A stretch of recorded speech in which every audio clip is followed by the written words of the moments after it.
All right, so for example 2, we're going to be determining whether events are independent or dependent. And remember, independent events, the events don't really have any effect on the other. Dependent events, one event does depend on the other and does change like the outcome. So up here we have some formulas. Basically, they're saying the probability of A, given that B occurs, is going to be the same as the probability of A in independent events. And then the probability of B, given that A occurs, is actually going to be the same as the probability of B in independent events. Now, if we recall last time we've talked about independent and dependent events, we said the probability of A times the probability of B has to be the same as the probability of A and B. And if that checks out, then the event is independent. So we're going to be using this as well to kind of check our events and see if they're independent or dependent. So for example 2, it says chicken and mashed potatoes are 2 of Andrew's favorite foods.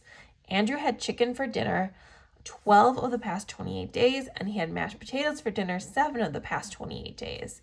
Out of the 7 days that Andrew had mashed potatoes for dinner, he had chicken with them 4 times.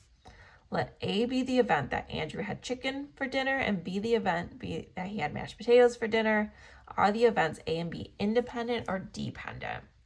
So what I'm going to do is I'm going to find the probability of A, probability of B, multiply them, and see if it's the same as the probability of A and B. So probability of A, the event that Andrew had chicken for dinner. So he had chicken 12 of the 28 days. So probability of A is going to be 12 out of 28. Probability of B, he had mashed potatoes. Well, he had mashed potatoes 7 out of the 28 days.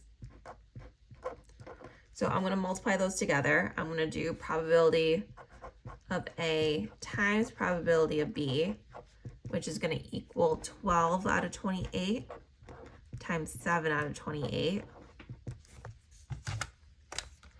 So 12 out of 28 times 7 out of 28, and I put those fractions in parentheses, and I get 0.107. Okay, now this has to be the same as probability of A and B. My probability of A and B, so probability that I had chicken and mashed potatoes. Well, that happened, it looks like out of the 7 days that he had mashed potatoes, he had chicken with them 4 times. So 4 like days that he had both. So he had them 4 out of the 28 days total. So 4 out of 28, if I get that as a decimal, that's 0.143. So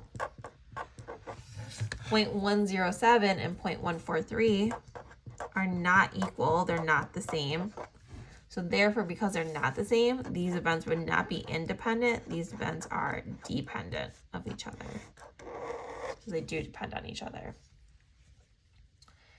And then next one, you roll a number cube I think it's supposed to be one time. Let event A represent that you roll the number 2, and let event B represent that you roll a number either 2 or 4. Are the events A and B independent?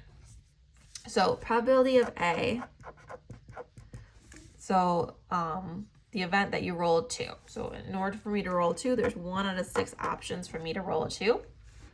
Probability of B, so event B is I'm rolling a 2 or a 4. So the only option where I'm rolling a 2 or a 4 is going to be, there's 2 out of 6 options for that, because I can roll a 2 or a 4. And then again, if I'm finding my probability of A times my probability of B, I'm going to do 1 6 times 2 6. That's going to be 2 out of 36, which is the same thing as 1/18. Okay, and then again, if I get that as a decimal, that's okay. I can do 1 out of 18 as 0.056. Okay, now I want to figure out the probability that A and B occurred. So what's the probability that I roll a 2 and that I roll a 2 and a 4? So the only option where I have like all of those as kind of like an event that we could do. So Again, I can do rolling a 2 and rolling a 2 or 4. There's only like one option because I can either roll a 2 or I can roll a 2 here.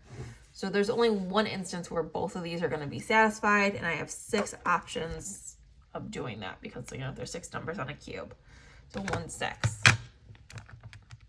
So that's going to be 0.167.